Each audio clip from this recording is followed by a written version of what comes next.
Thank you.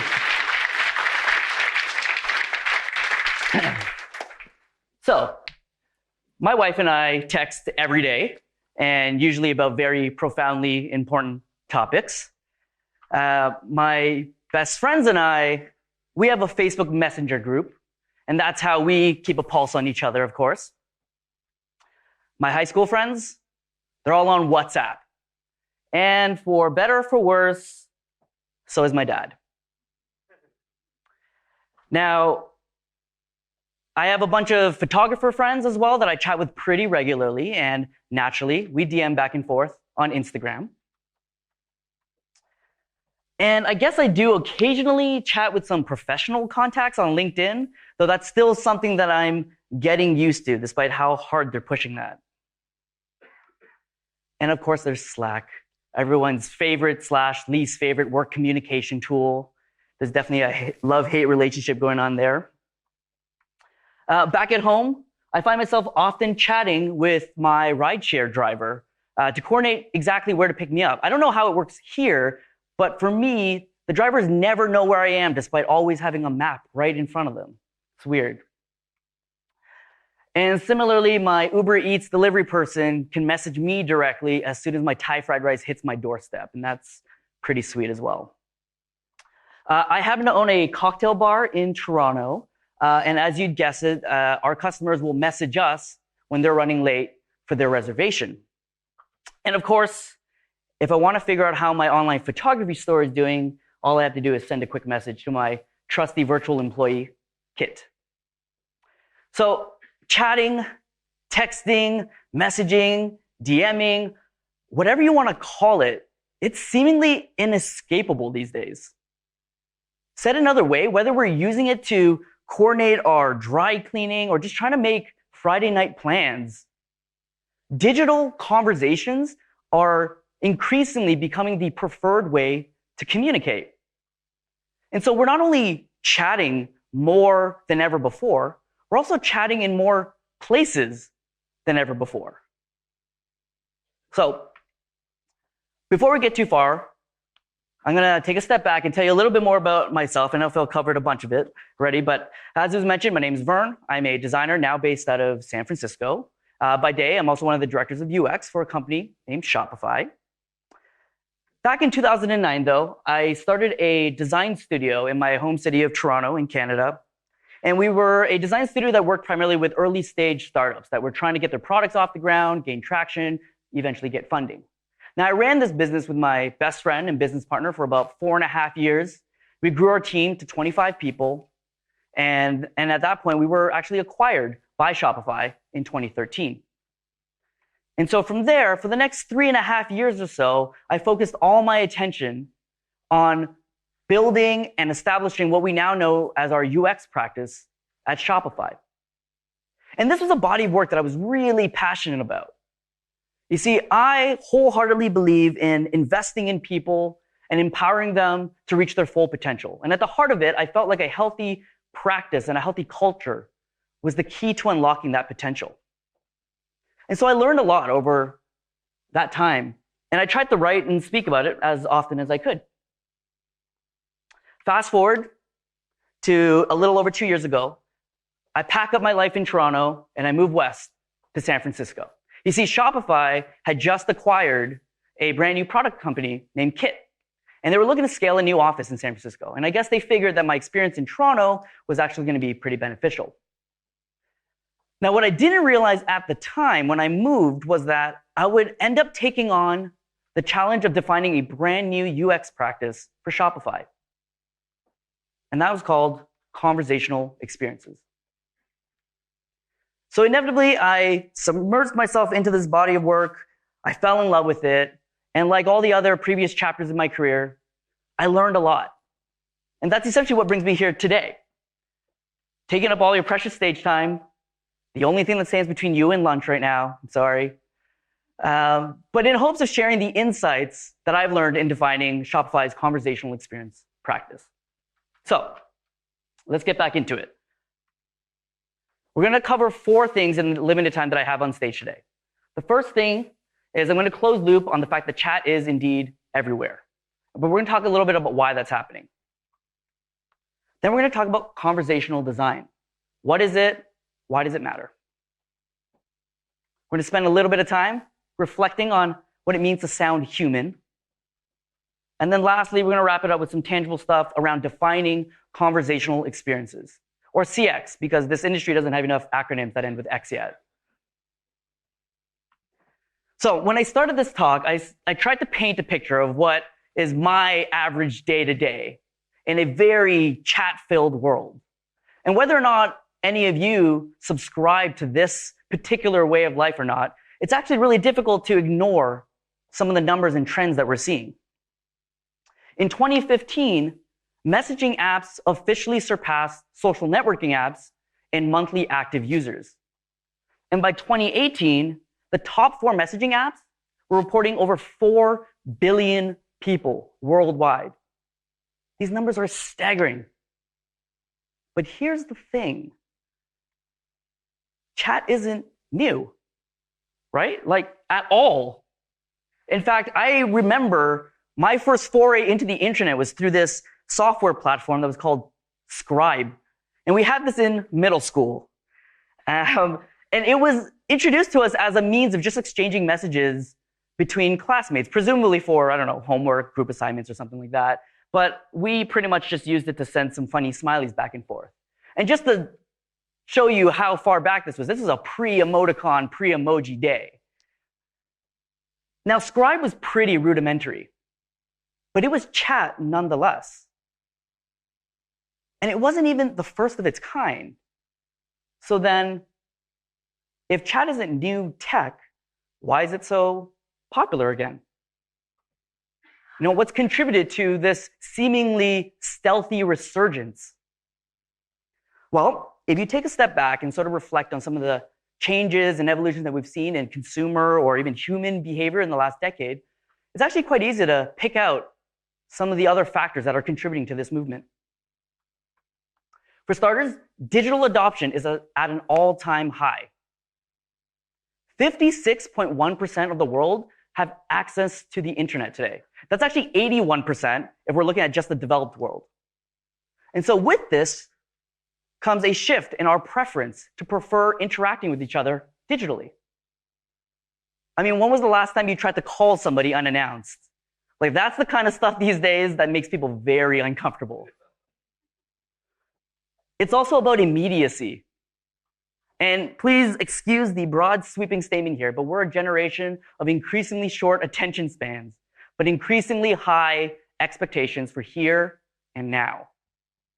Shipping time is measured in days and sometimes hours rather than weeks. The most popular video format right now is distributed in 15-second increments. And let's face it, if your site or your app takes more than a couple of seconds to load, you're essentially dead to the world. We're also the busiest people. We're busier than ever before. We can't even sit around and just watch TV anymore, right? Instead, we've got to be browsing the internet, scrolling through Instagram, shopping for shoes, sous videing a chicken, diversifying a stock portfolio, all while chatting about your next vacation with your partner who's probably sitting right next to you on your couch. Don't judge, we've all done that before. But as a result, we choose communication platforms that allow us to do all of these things and more without skipping a single beat. We're more connected than ever before. A report in 2013 showed that the average number of Facebook friends that we have is 338. And while I know that Facebook isn't everything, because let's face it, nobody talks to all their Facebook friends, it is still a relevant benchmark showing the evolution of social connectivity. And it doesn't even take into account the handfuls of other people that we interact and converse with on a daily basis that we wouldn't even classify as Facebook friends. But of course, chat has evolved over time as well. So to the point where it's not just text-based messaging. It's boomerangs, it's stickers, it's drawings, it's really creepy animojis. But it's a growing list of formats that allow us to express ourselves in diversely rich ways. But despite all this evolution, I think the thing that makes chat still the most powerful thing today is simply its familiarity. Because since the beginning, the fundamental paradigm of chat has not changed one bit. And what that means is that there is a far lower barrier of entry and adoption for an interaction model that makes sense off the bat, that feels familiar already, feels universal, and already fits into our day-to-day rituals. So I'm sure there are many other deeply profound ways to explain all the reasons why we're flocking to chat and depending on it more and more. But I think all this analysis of the why is also glossing over an even more important change. And that is that chat has also grown up over time. And it's gone from being a means of communication to being a means of getting things done. And so that's where conversation design really comes into place. This is where the pragmatism of the craft of design really, really shines. Because design, after all, is all about helping people reach their goals, get things done. And as the old adage goes, design is at its best when it's invisible. Because only when it's truly invisible does design feel natural, intuitive, human even. Just think about it for a moment. The best designed door is the one you've never noticed. Incidentally, the worst designed door is the one that stopped you in your tracks and interrupted your goal of passing through a doorway. And we've all been there before, those friggin' push doors that are actually pull. It is frustratingly unavoidable for some reason. And similarly, the best designed digital products are the ones where the interface are so well designed, so intuitive, that just fade away into the background transparently, leaving nothing in the way between you and just getting the actual work done. And let's face it, as an industry, we've gotten really, really good at designing transparent interfaces. Really good. But here's the thing, an interface is still an interpretation layer and still requires some amount of learned context in order to use. And so that brings me to a design strategist named Erica Hall. And she wrote a book, very appropriately named Conversational Design. And in this book, she says, the fundamental interface between people is conversation. The fundamental interface between people is conversation. And what Erica Hall is essentially saying here is that the more that we design experiences to allow conversations to lead the way, to be in the driver's seat, the more we have a chance of making that experience truly feel natural, the more that interface truly becomes transparent. And that's essentially what conversational products aim to do. Conversational products aim to leverage the fundamental interface, the conversation, in order to help people get things done, thereby bringing the intent and the outcome just that much closer. It's also for this reason that when you look at every chat app out there, they all pretty much look the same. Because if you have a content-focused experience, then you shed the weight of bespoke interfaces and interactions. And instead, it's the nature of the content or the nature of the conversations that these products support that really give the experience its true distinction. So, let's recap. Chat is everywhere. Chat revolves around conversations. Conversations are the fundamental interface. And conversation design helps people get things done. So how does this all relate to the work that I'm doing at Shopify and with Kit right now? So quick refresher, for those who don't know what Shopify is, we're a software platform that allows merchants, entrepreneurs, people like you and I, sell things online, in retail stores, and many, many places in between that. Kit is their virtual employee. It's a chatbot that they can hire to help automate and execute tedious or complex tasks, like sending a thank you email to some new customers that you have, or running a business report on how your shop is doing. And so Kit started off as this hypothesis that we could simplify the way that our merchants do marketing. And we wanted to do that conversationally. So essentially going from something as heavy and complicated as this to something as simple and easy and familiar as this. And so as we dug into this, what we found was that there was an opportunity to serve a growing segment of our merchants that actually needed more help than just marketing. You see, our merchants, they struggle every single day juggling all the different facets of building and growing their business. And they're doing things like marketing, but they're also doing design, sales, fulfillment, taxes. The list goes on and on and on and on. And the worst part is, they're often doing these things by themselves. And so these are the merchants that really value automation and delegation and ways of working that fits in to their existing rituals, into their chaotic day-to-day. And so that's what Kit aims to do. Merchants can chat with Kit, and with a few quick responses, can give Kit the guidance to go and take care of some kind of task that moves the business forward. What's even more powerful is that Kit can also proactively make recommendations based on what it knows. Like when you have enough visitors to your site so that you can qualify for running a retargeting campaign. Or redirecting users to a proper URL if a lot of them are reaching a broken page.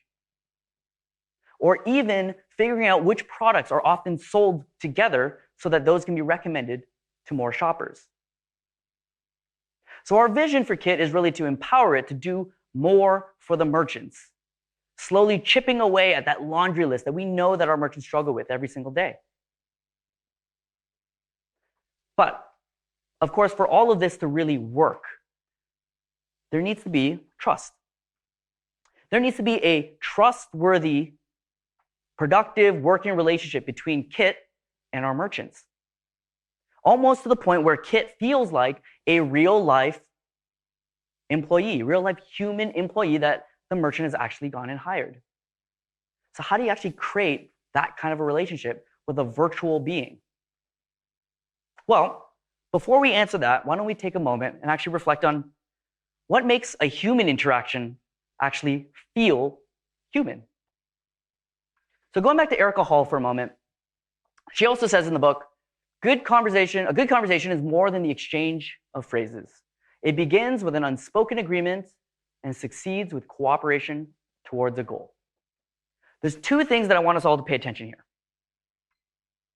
The first is the unspoken agreement. The second is a cooperation towards a goal. So later on in the book, she also reflects on sort of the miracle of conversations and the fact that so many of them actually succeed as well as they do. And it's absolutely true when you just think about it mechanically for just a moment. All the different things that need to be happening under the hood for a conversation to occur successfully. So imagine this. On a day like today, most of you will have dozens of new conversations, meeting brand new people that you've never met before. And what this means is that any two people in this room can come together, complete strangers, start a conversation on a relatively arbitrary topic, exchange some ideas and opinions, build some rapport on that, and then go your separate ways. Like, just think for a moment how many things need to actually be happening for that exchange to really make sense. It's mind-blowing that more conversations aren't just like a jumbled linguistic mess. And it really sheds light on how complex and intelligent and advanced human conversation and language actually is. And a lot of it goes back to those two things that Erica Hall was talking about. Firstly, there's an unspoken agreement on how those conversations need to occur. So for example, the first person says a bunch of things, and then at the appropriate time, the second person says some things, then it goes back to the first person, back and forth, with each person taking their appropriate turn. There's some set of rules that governs the fact that there's the sequencing of phrases, some cadence that has to occur for it to flow naturally. And yet not a single person has to actually discuss that ahead of time or acknowledge that even explicitly. Secondly, there's this innate sense of cooperation towards some sense of a goal as well. And that goal can be as specific as, let's exchange some ideas and opinions on how meta this talk is getting right now. Or it could be as broad as, let's have a healthy social interaction while we're killing time in this bathroom line. These goals aren't mutually exclusive. There can definitely be multiple goals. And again, the best part is neither party needs to even acknowledge or even know about any of these goals. But the simple carrying out of the conversation represents some kind of cooperative relationship that exists there. So there's this philosopher named Paul Grice, and he studied language and communication and the meaning of all those things. And he actually laid down 4 maxims that contribute to this cooperative relationship. And he calls them quantity, quality, relation, and manner. Quantity, Paul Grice describes that as the information you exchange needs to be exactly what was requested. No more, no less. So if later on today somebody comes up to you and asks you what you do for work, it's probably okay for you to talk about what company you work for, what kind of role you're in, what kind of projects you do. But you probably don't have to jump right into your childhood ambitions, at least not right off the bat. Quality refers to upholding the integrity of the information that you're exchanging. So not only being truthful, that's obvious, but also being transparent in reflecting the agenda that you have in participating with that conversation. Relation speaks to relevancy. Is the information you're providing actually contributing towards the implied goal? Is it moving the conversation in the right direction? So if I come up to you and I ask you for directions to a restaurant, hopefully you're not going to tell me about your weekend plans. And lastly, manner. Paul Grice describes manner as just simply being brief, being concise and clear, and being unambiguous. In other words, get to the point while you're participating in this conversation. So I want you all to think about these 4 maxims as you go about the rest of the day today and have all these conversations. Chances are the best conversations you're going to have, the most satisfying conversations, are the ones that have all of these 4 maxims at play. In contrast, the conversations you may have that are slightly less satisfying, less complete, maybe slightly awkward, may be disobeying at least one of these maxims. So, in reflection of some of the things that Erica Hall has been talking about, Paul Grice has been talking about, our team with Kit are left with this somewhat straightforward question. How can we design a conversational experience that programmatically abides by unspoken agreements of human conversation and works within the cooperative principles that enable people to achieve their goal? Pretty simple, right? Maybe not quite. But putting it a little bit simply, more simply, it goes back to the question we were asking before. How can we make a chatbot feel human? We've already spent some time looking at some of the dynamics that contribute to making a human interaction actually feel human. Now, how do we extend some of that over to an inanimate being and have it do the same? How do we codify some of these unspoken agreements?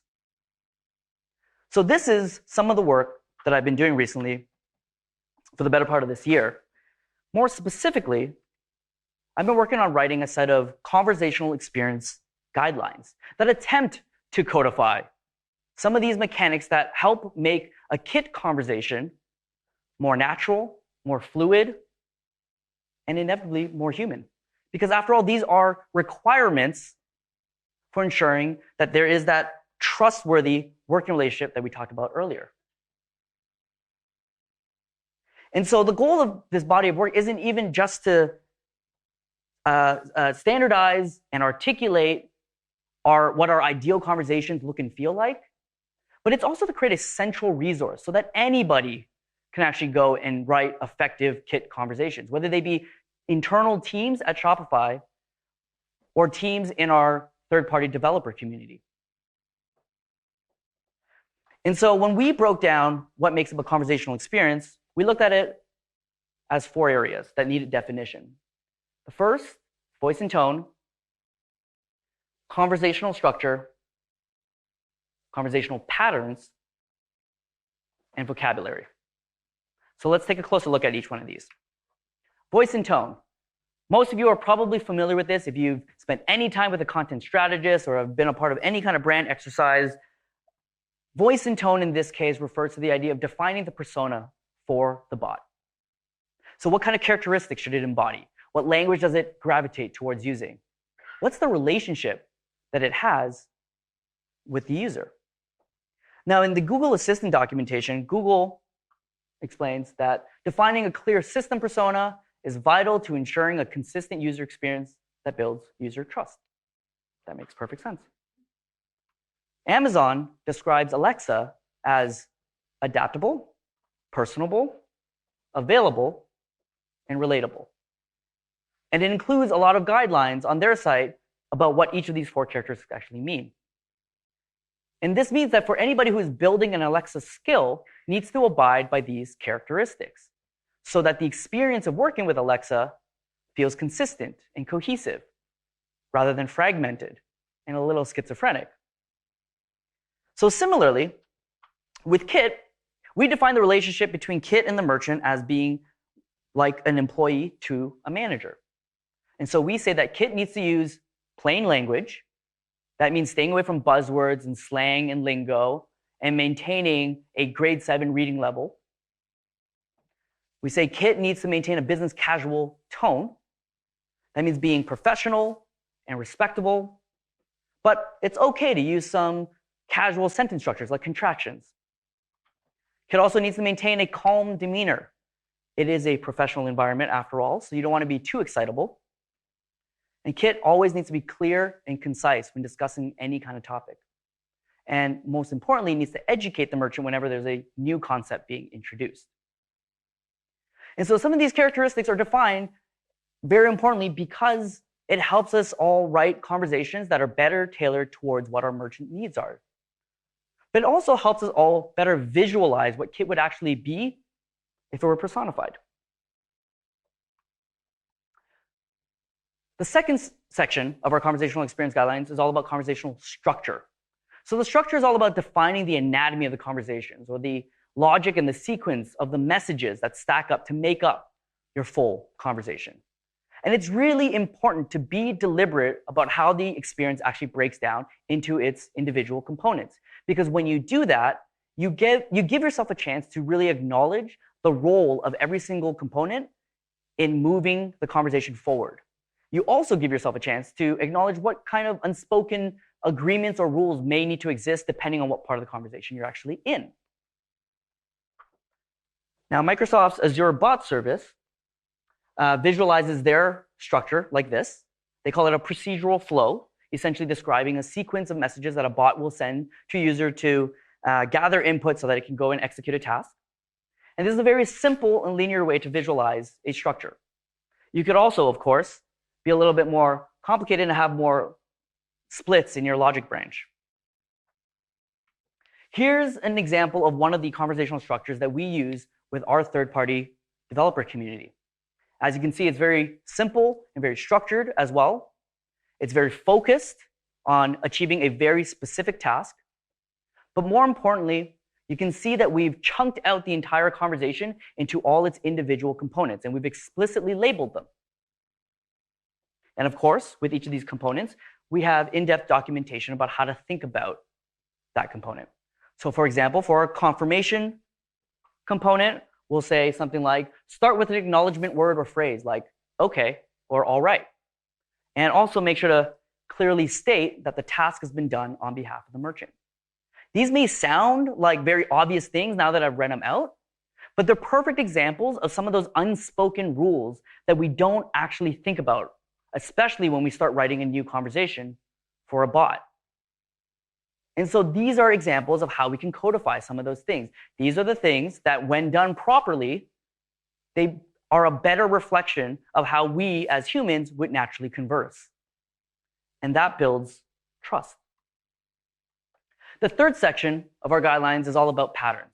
Defining your patterns is about defining the best practices for common use cases. So this could cover, for bots, things like how to greet a user or how to acknowledge a user's input. But it can also be a little bit more specific and nuanced, like what tone do you use when you are celebrating a milestone? What's also really interesting about looking at patterns for different conversational products is that you very clearly get a sense of what's important for that experience. So going back to Google Assistant again, they spend a lot of their documentation primarily documenting or talking about things like acknowledgements, commands, confirmations, responses.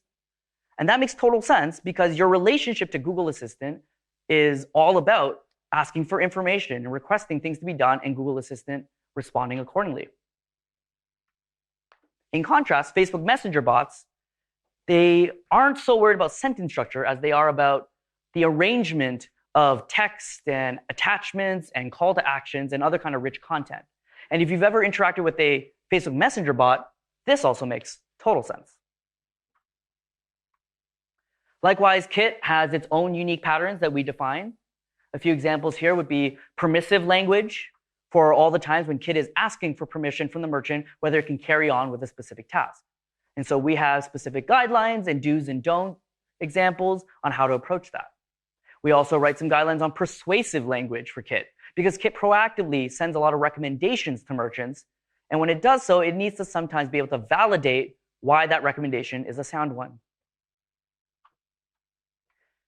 And so as you can see, every bot inherently ends up being slightly different, more specialized and focused on their area and their domain.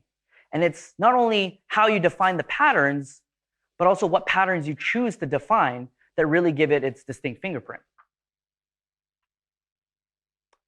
And lastly, the fourth section is about vocabulary. So vocabulary is about getting to the atomic unit of the conversational experience, your words. And it should be no surprise to anybody in this room that a content-focused experience, words matter, language matters, because how you choose your language has everything to do with whether or not your bot feels cooperative versus transactional, or informative versus complicated, or approachable versus daunting and intimidating. In most cases, when we're stuck between different words to encourage people to use when writing their scripts for Kit, we always fall back on this. We want to choose words that are as specific, as familiar, and as simple as possible. We also know that this is the type of language that resonates with our merchants best. And so as you choose your vocabulary, you should think about your audience as well. A couple of quick examples. We prefer customers or visitors rather than people, because customers and visitors is a more specific term to describe people that have made an order or that have landed on a site. Similarly, we prefer orders or sales rather than purchases or revenue. Orders and sales are simple and familiar terms that our merchants see all across the Shopify ecosystem. Purchases and revenue, ever so slightly more technical, a little bit more nuanced, a little bit more like lingo. So these are just some quick examples, but our vocabulary actually contains a full list of other words that we have an opinion on what should be used when Kit is speaking. It's really important to be deliberate about the words you use. I know this seems like it's nitpicking and hair splitting, but you have to understand that words come with existing connotations and associations. And so if you're not careful about the words that you choose when crafting your experience, you may not be actually conveying the right message that you want to and misrepresenting your product or your brand. In other words, as some of my content strategy colleagues would say, words, they mean stuff. Important takeaway. So bringing it all back together, the personality of your voice and tone, the flow of the conversational structure, the patterns that you choose to define, as well as the semantics of the vocabulary that you have, these all give you the tools to properly define your conversational experience. And the important thing to note here is that defining these four things does not inherently give you an experience that is more natural or more human. Instead, it just forces you through the exercise to break apart your conversational experience into all its individual layers and be more deliberate about all those pieces that contribute to the end experience. In fact, what it actually does is it gives you the right tools so that you can address the more fundamental and strategic question that only you uniquely can actually answer. And that is, what does feeling more human mean to you? And if that isn't a provocative question to leave you with, then I don't know what is. So, just wrapping up, at the end of the day, we're all trying to figure this out still, right? The concept of defining a practice for conversational experience is very, very new still. To the point where the things that we're defining as or labeling as best practices still more accurately lean towards best guesses. Because while chat is old tech, there are ever-changing social etiquettes and expectations that govern modern dynamics of conversations. And the best/worst part of this is that it's a moving target.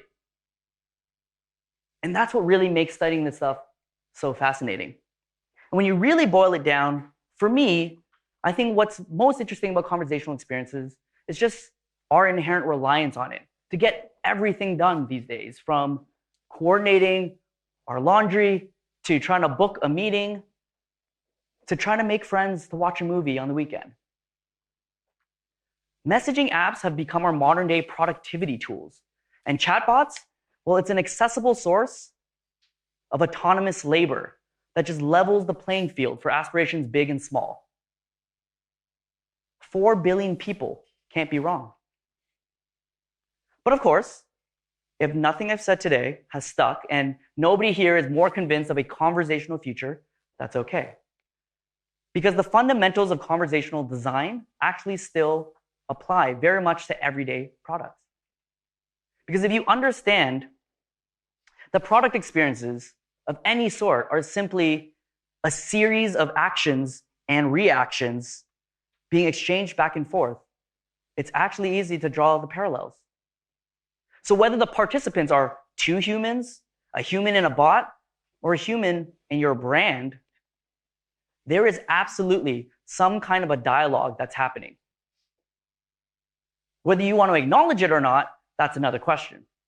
But if we're not careful and we're not deliberate about the way that we define these experiences, then we're actually missing a massive opportunity to leverage the universal interface to help people get things done. Thanks for listening.